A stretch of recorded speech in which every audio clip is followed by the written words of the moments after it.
नमस्कार, वंदे भारत भारत तक देख रहे हैं आप। आपके साथ मैं हूं सांची त्यागी। जिस वक्त ईरान ने इजराइल पर बैलिस्टिक मिसाइल से हमला किया, उस वक्त भारतीय विदेश मंत्री डॉक्टर जयशंकर अमेरिका में मौजूद थे। विदेश मंत्री डॉक्टर जयशंकर को भारत अमेरिका द्विपक्षीय संबंधों को लेकर बैठक करनी थी और उस बैठक की शुरुआत ईरान से हुई। अमेरिकी विदेश मंत्री एंटनी ब्लिंकन ने ईरान को खरी खरी सुनाई, मिसाइल हमलों के जवाब में इजराइल की रक्षा की बात कही और साफ किया कि हर हाल में अमेरिका इजराइल का साथ देगा।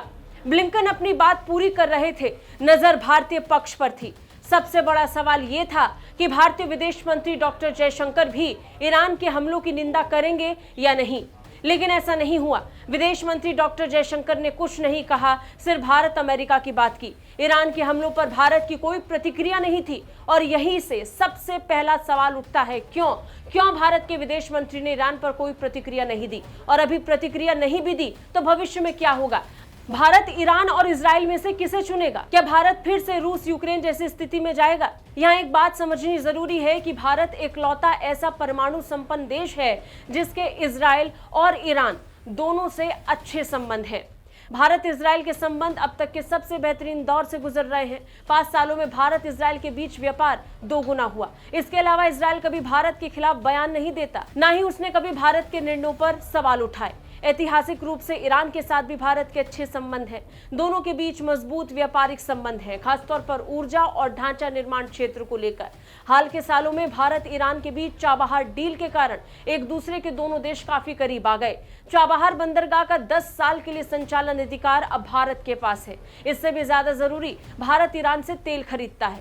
पाकिस्तान के पड़ोसी और चीन के करीबी होने के बावजूद भारत के साथ ईरान की नजदीकी भारत ईरान के संबंधों को और मजबूत करने वाला है। ऐसे में भारत का ईरान और इजराइल के इतने करीब होना अमेरिका के लिए एक मजबूत विकल्प जैसा है। अमेरिका किसी न किसी दिन ये उम्मीद बिल्कुल कर सकता है कि युद्ध की स्थिति में रूस यूक्रेन की तरह भारत ईरान और इजराइल से जरूर बात करे, और वह इसलिए संभव है क्योंकि भारत ने युद्ध की शुरुआत से कभी भी किसी भी देश का चुनाव नहीं किया। भारत हमेशा से युद्ध का विरोध करता आया और बैठकर समाधान निकालने की बात करता आया है।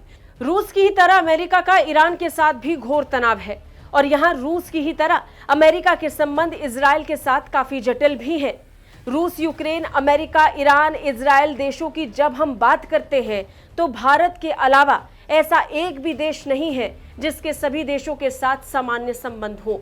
भारत एकलौता ऐसा परमाणु संपन्न देश है जिसके संबंध इस समय इजराइल और ईरान दोनों के साथ अच्छे हैं और अमेरिका के साथ अच्छे टर्म्स के साथ साथ बातचीत के दौर में है। ऐसा बाकी देशों के साथ नहीं है।